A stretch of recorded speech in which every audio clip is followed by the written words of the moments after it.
हाँ तो दोस्तों, ट्राइडेंट के Q1 के नंबर्स आ चुके हैं, तो उसी के बारे में हम इस वीडियो में बात करेंगे और जानेंगे कि आपको ट्राइडेंट के अंदर इन्वेस्ट करना चाहिए या नहीं। चलिए शुरू करते हैं।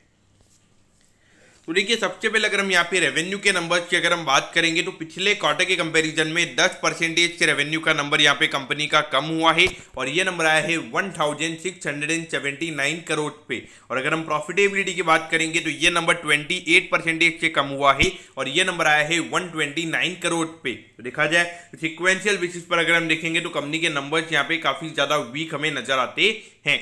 अब अगर हम ईयर ऑन ईयर बेसिस पर अगर हम देखेंगे तो वहां पे रेवेन्यू का नंबर भले ही 13% से बड़ा है, लेकिन जो नेट प्रॉफिट का नंबर है वो यहाँ पे 37% से कम हुआ है और ये नंबर आया है 129 करोड़ पे। अब आप बोलोगे कि यार रेवेन्यू का नंबर बड़ा है लेकिन प्रॉफिटेबिलिटी वाला नंबर इतना परसेंटेज से क्यों गिरा है? क्योंकि यहाँ पर अगर हम देखेंगे पिछले साल इसी सेम क्वार्टर में कोविड की सेकंड वेव थी, जो भी इनका रॉ मटेरियल था, जो भी इनकी नॉर्मली कॉस्ट वगैरह थी वो वहाँ पे कब से कम लग रही थी। लेकिन उसके बाद में अगर हम अभी देखेंगे तो अभी जो रॉ मटेरियल की कॉस्ट है, अगर आप देखोगे कॉटन के प्राइस जिस तरीके से अभी ऊपर आए हैं वहाँ पे डेफिनेटली इनके मार्जिन के ऊपर प्रेशर पड़ा है और वही हमें यहाँ पे होता हुआ नजर आ रहा है। तो अगर हम देखेंगे अराउंड 39 रुपीज पे ट्राइडेंट का स्टॉक अभी ट्रेड हो रहा है और अराउंड जहां तक मुझे याद है अराउंड 70 रुपीज का इसने ऑल टाइम हाई बनाया था।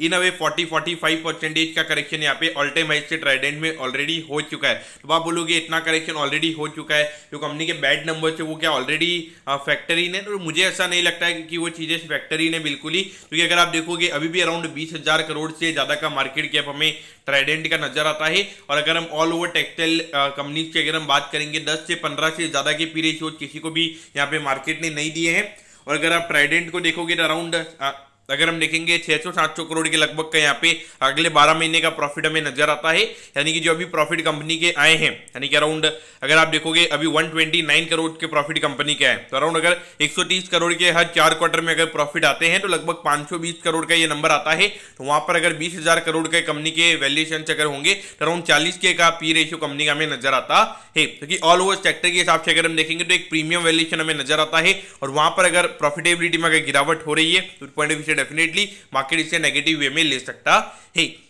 तो इन वे अगर हम देखेंगे और बेसिकली मुझे ऐसा भी लगता है कि अभी जो चाइना से फिर से जो एक्सपोर्ट स्टार्ट हो चुके हैं और जो पिछले 1-1.5 साल से हमारी जो टेक्सटाइल कंपनी, जो पेट्रोकेमिकल कंपनी इतना ज़्यादा एक्सपोर्ट कर रही थी, तो वो कहीं ना कहीं यहाँ पे इन वे अगर हम देखेंगे तो इनके लिए यहाँ पे प्रॉब्लम क्रिएट हो रही है। तो देखिए डेफिनेटली जब ये इतनी बुलिश साइकिल आ जाती है तो उसके बाद में 1 या 2 साल तो कॉन्सोलिडेशन वाले होने चाहिए या प्रॉफिटेबिलिटी कम होनी चाहिए। आप लगातार एक फिनोमिनल ग्रोथ एक्सपेक्ट नहीं कर सकते एज ए शेयर होल्डर। तो long term point of view से मेरे ख्याल से अगर आप रहना चाहते रह सकते हैं, लेकिन मुझे ऐसा लगता है कि आने वाले 5 से 6 महीने खास करके जो पूरा कैलेंडर ईयर है ये ट्राइडेंट के लिए काफी ज्यादा डिफिकल्ट रहने वाला है। तो दोस्तों मैं होप करता हूं कि ट्राइडेंट के जो Q1 के नंबर्स हैं वो आपको अच्छे समझ में आ गए होंगे। अगर आपकी कोई भी क्वेरीज है आप कमेंट कीजिए, मैं जरूर आपके कमेंट पर रिप्लाई करूंगा।